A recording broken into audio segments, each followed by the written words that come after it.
भक्तों, आज हम तुम्हें गोरखनाथ बाबा ने पृथ्वी पर आकर 4 काम करे थे। उनमें से एक एक करके हम बताते हैं। गोरखनाथ बाबा ने पृथ्वी पर आकर 4 कामों में एक काम किया था कि कामाख्या देवी आदमियों की भेंट लेती थी, वो भेंट खत्म करी थी। दूसरा, पांडव किसी को पर भी नहीं बताते थे, उनका पर भी खत्म करा था। तीसरा, बंगाल में बंगाल का जादू नामी था, तो कभी भी किसी को भी कुछ भी बना देते थे। आदमी को घोड़ा गधा कुछ भी बना देते थे, तो बंगाल का जादू खत्म करा था। चौथा, बागड़ देश में राजा जेवर के बाछल माता जिनकी पत्नी थी, उनका वो 7 जन्म की बांझ थी, तो उन्हें झारवीर गोरखनाथ बाबा ने झारवीर बाबा का तो वचन दिया था। तपस्या करके बाछल माता ने तपस्या करी थी, और जब झारवीर बाबा पैदा हुए थे, तो उनमें से पहले एक बताते हैं, एक कहानी लेकर चलते हैं कि कामाख्या देवी की भेंट लेती थी। कामाख्या देवी भेंट लेती थी आदमियों की, तो गोरखनाथ बाबा ने कैसे खत्म करा था।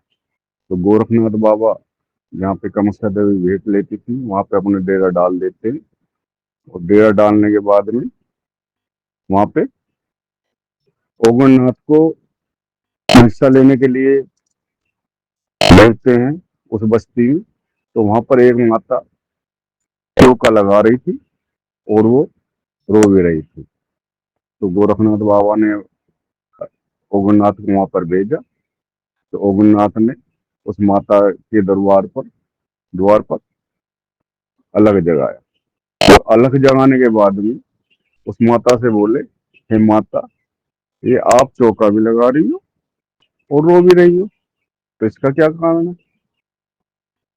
तो माता ने उससे कहा, बेटा, आज मेरे बेटे की भेंट ली जाएगी। तो उस पर ओगणनाथ ने बोला, भेंट कौन लेगा। कामाक्षी देवी का लंकड़िया आज मेरे बेटे की भेंट लेने आएगा, तो इसलिए मैं यहाँ पे सफाई कर रही हूँ, कूड़े बनाऊंगी, यहाँ पे पोछा लगा रही हूँ, लीप रही हूँ। उसके बाद में मैं कूड़े बना के अपने बेटे को उन्हें सौंप दूंगी कूड़ों के साथ में। तो ओमरनाथ बाबा बोलते हैं कि ये जो आप काम करोगी, आज ये काम मैं नहीं करूंगा, और ये कूड़े तो मैं लेके जाऊंगा, और भेंट भी नहीं दी जाएगी। तो इतने में लंकड़िया भेंट लेने के लिए आता है। ओमरनाथ दरवाजे में बैठे हुए, तो माता रानी से बोलता है कि लाओ, हमें अपने बच्चा दो और भेंट दो।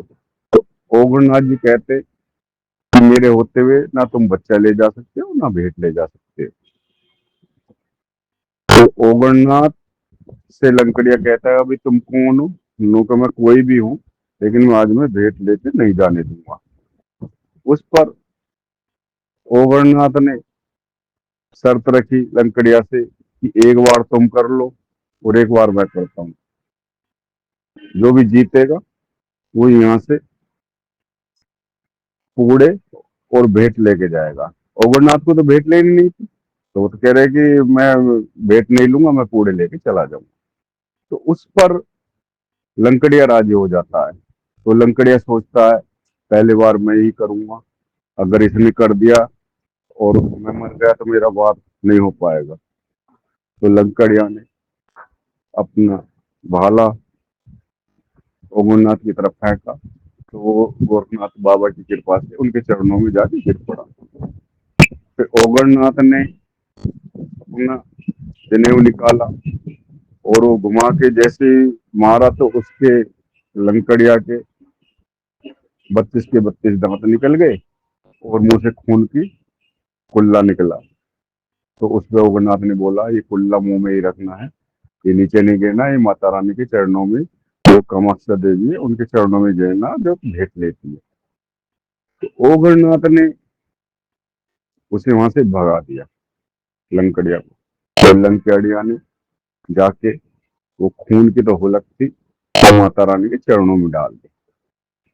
जब माता रानी के चरणों में डाल दी तो माता रानी बोली कामाख्या देवी कि लंकड़िया, आज तो मेरा पान का बीड़ा तूने खुद ही चबा लिया।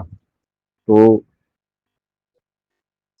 लंकड़िया माता रानी से कहते, माता रानी ये बीड़ा मैंने जो चबाया है वो तुम्हें भी चबा देगा, और आज मेरा ये हाल एक महात्मा था, अपने का नाम ओगरनाथ बता रहा था, उसने करा है। तो माता रानी अपनी अंतरात्माओं से देखती है, तो देखती है गोरखनाथ बाबा का शिष्य है ये। तो माता रानी अपना बदला लेने के लिए गोरखनाथ बाबा से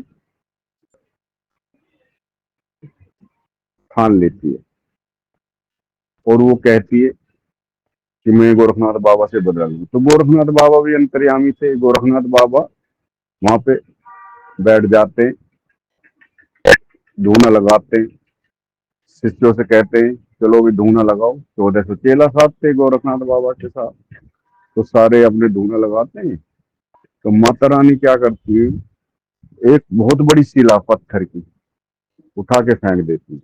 तो गोरखनाथ समझते हैं कि ये शिला मेरे शिष्यों को और मुझे मारने के लिए फेंकी गई है। तो वो समझ जाते हैं, वो धोने से भभूति उठाते हैं और वो कहते हैं अपने शिष्यों, देखो तुम धूम में बैठे हो ना, तो माता रानी ने आपके लिए आसन भेजा है कि ये आसन पे ही बैठ के धूना लगाएं। तो माता रानी